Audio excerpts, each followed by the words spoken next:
In this episode, we are looking at a group of attacks that matter so much because they often succeed without breaking into a system first. Instead of starting with code, these attacks start with pressure, trust, confusion, and timing.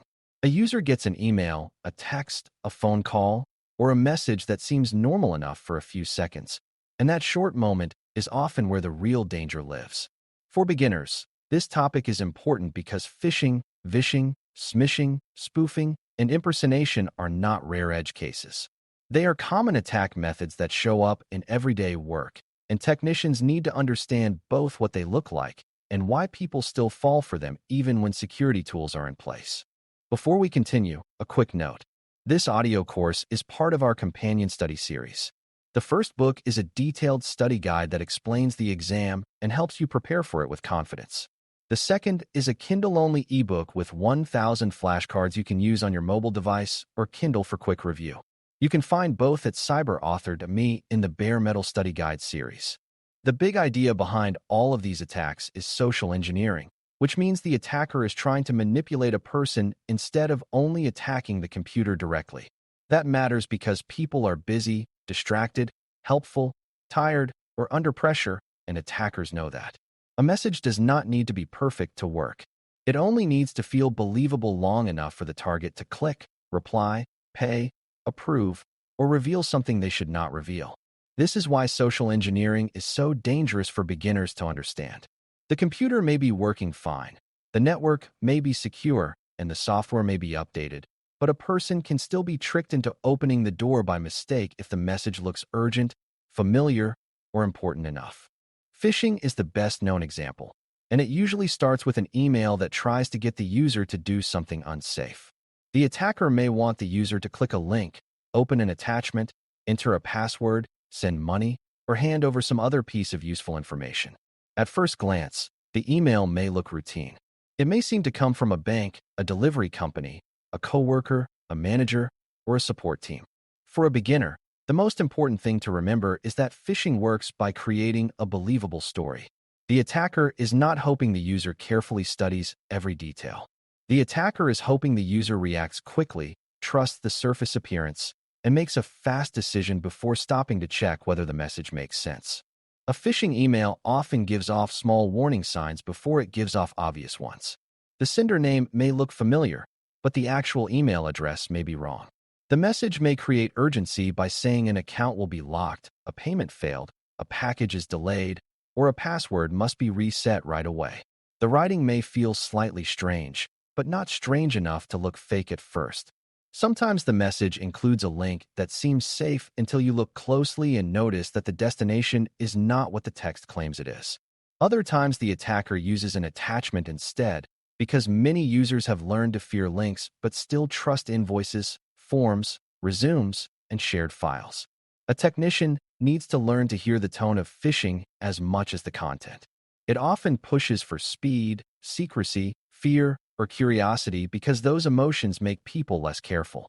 Smishing is the same kind of trick delivered through text messages instead of email, and it works because people often trust texts more than they should. A text feels personal, quick, and direct, so users may not examine it with the same caution they would use for a long email. The message may claim to be about package delivery, a bank alert, an unpaid toll, a security warning, or a problem with an account. It may include a short link, a fake support number, or a request to reply with information. For beginners, smishing is important because phones create a fast response habit.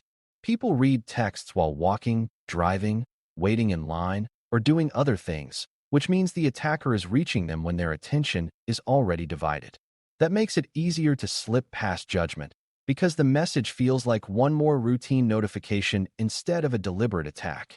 Smishing also works well because a small phone screen hides details that might be easier to notice on a desktop computer. A strange address may be shortened, the full link may not be obvious, and the user may only see the most urgent part of the message first. Attackers know that a text saying there is suspicious account activity or a failed package delivery can push people into fast action before they ask basic questions. Is this company one I actually use? Did I expect this message? And why is it asking me to act so fast? Many users are more careful with email than with text messages because they still think of email as the main danger zone. A technician should understand that smishing takes the same basic scam logic and places it in a channel where people are often more rushed, more trusting, and less likely to inspect the details before tapping the link. Vishing takes the same general idea into phone calls and voice messages. The attacker pretends to be a trusted person or organization and tries to get the target to reveal information, approve an action, or change something important. The caller may claim to be from a bank, a government agency, a support desk, a shipping company, or a fraud department. The voice on the line may sound calm, helpful, professional, or urgent depending on what kind of pressure the attacker wants to create.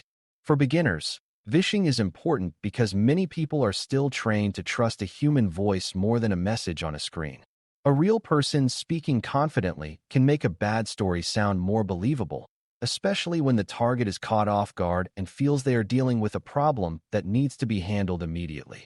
The warning signs in a vishing call are often about behavior more than technology.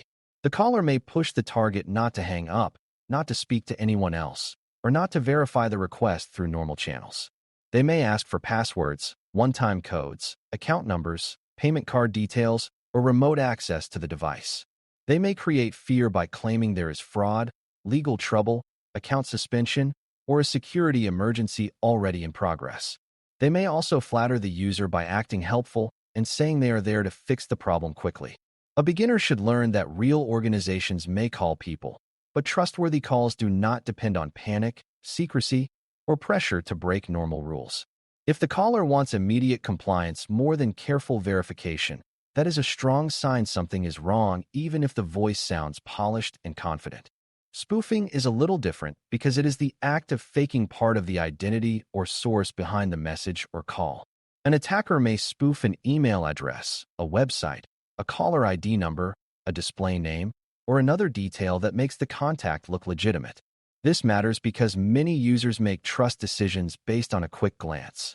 If the sender looks like the company name they expect, if the phone shows a local number, or if the website has branding that looks right, the user may stop checking. For beginners, spoofing is important because it explains why a message can appear to come from someone trusted even when it does not. The visible identity detail is not always proof. Attackers fake those details precisely because they know people often use them as shortcuts for trust. A spoofed message may not even need to be especially clever if it gets one trusted detail in front of the user at the right moment. A fake email may use the name of a real executive. A fake phone call may show a number that looks like the company help desk. A fake website may use branding, colors, and layout that feel familiar enough to fool someone who is moving too fast. The problem is not only that attackers are good at copying. The problem is that users often do not realize how easy some visible details are to fake. That is why technicians should teach people to verify more than surface appearance. A name, logo, phone number, or caller label may help start a conversation, but it should not be the only reason a request is trusted when the request involves money, passwords, approvals, remote access, or sensitive data. Impersonation is closely related, but it focuses more on pretending to be a real person or role in order to gain trust. The attacker may pretend to be a manager, an executive assistant, a new employee, a vendor, a support technician, a customer, or even a relative in a personal setting. The message works because the target already understands the role and may feel pressure to cooperate with it. If someone appears to be the boss, the user may worry about being unhelpful. If someone appears to be support, the user may think it is normal to follow technical instructions. For beginners, impersonation matters because many attacks do not depend on perfect technical tricks. They depend on role pressure. People respond differently when they think they are dealing with authority, urgency, or a known relationship, and attackers take full advantage of that fact. This is why human judgment is often the last barrier when technical controls fail. Email filters catch many bad messages, but not all of them. Security tools can block many dangerous links and files, but they cannot understand every human situation perfectly. Caller ID systems can be fooled, text messages can slip through, and fake websites can stay online long enough to trap people before they are taken down. At the end of that chain, a person still has to decide whether to click, reply, trust, approve, or share. That decision matters because many social engineering attacks succeed at the moment a user stops asking basic questions. Does this request fit normal behavior? Is this how this company usually contacts me? Why is there so much pressure? And can I verify this another way? Human judgment matters because technology reduces risk, but it does not remove the need for thinking. There are some warning signs that appear again and again across phishing, smishing, vishing, spoofing, and impersonation. One is urgency. Attackers want the target to feel that something bad will happen unless they act right now. Another is secrecy. The attacker may suggest the matter is sensitive and should not be discussed with coworkers, friends, or supervisors. A third is unusual requests, such as asking for passwords, one-time codes, gift cards, payment changes, or remote access. Another common sign is emotional pressure. The attacker may use fear, embarrassment, sympathy, curiosity, or authority to rush the decision. A beginner does not have to memorize every scam format to be safe. It is often enough to notice that the message is trying to override normal thinking by making the target feel rushed, isolated, or too uncomfortable to slow down and verify. Technicians need to be especially good at spotting these signs because users often report the attack in simple language rather than security language. A user may say they got a weird text from the bank, a call from support, or an email from a manager asking for something unusual. The technician then has to translate that report into better questions. What exactly did the message ask for? What link or number did it use? Did the user click or reply? Did they give up any credentials? And did anything happen after that? Good support in this area is not just about knowing the vocabulary. It is about staying calm and getting the useful details without making the user feel foolish. Many people delay reporting because they are embarrassed. That delay helps attackers. A technician who can recognize the pattern quickly and respond without judgment can limit harm much faster. Beginners also need to avoid a few common misunderstandings about these attacks. One mistake is thinking that only careless people fall for scams. In reality, smart and experienced people can be fooled when they are tired, distracted, overloaded, or placed under the right kind of pressure. Another mistake is thinking that bad messages are always full of obvious spelling errors and strange wording. Some are, but many are polished enough to look convincing in a quick read.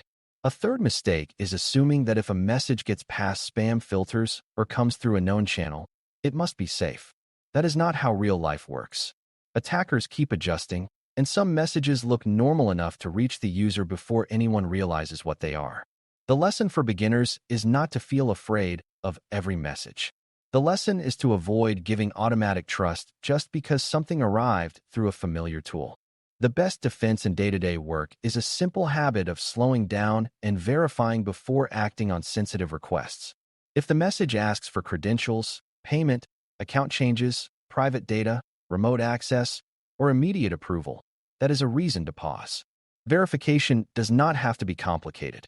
It may mean contacting the person or company through a trusted number, opening the real website directly instead of tapping the link, or asking a supervisor whether the request makes sense. For technicians, teaching this habit is part of the job. Users do not need a lecture every time. They need a clear rule they can remember under pressure. When something feels urgent and important, that is exactly when they should stop moving fast and check whether the request is real. Slowing down for 1 minute can prevent hours, days, or even weeks of damage.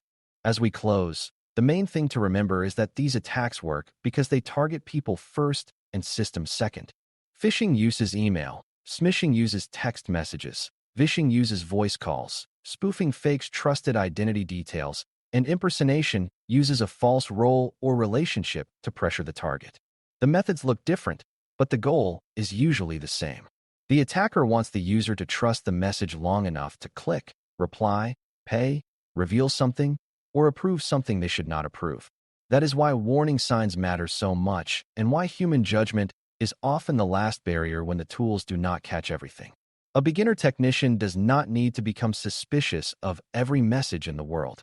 What they do need is the habit of noticing pressure, checking the details, verifying unusual requests, and helping users do the same before a simple moment of trust turns into a real security problem. Thanks for listening. For more audio courses, daily newsletters, and more, please visit baremetalcyber.com.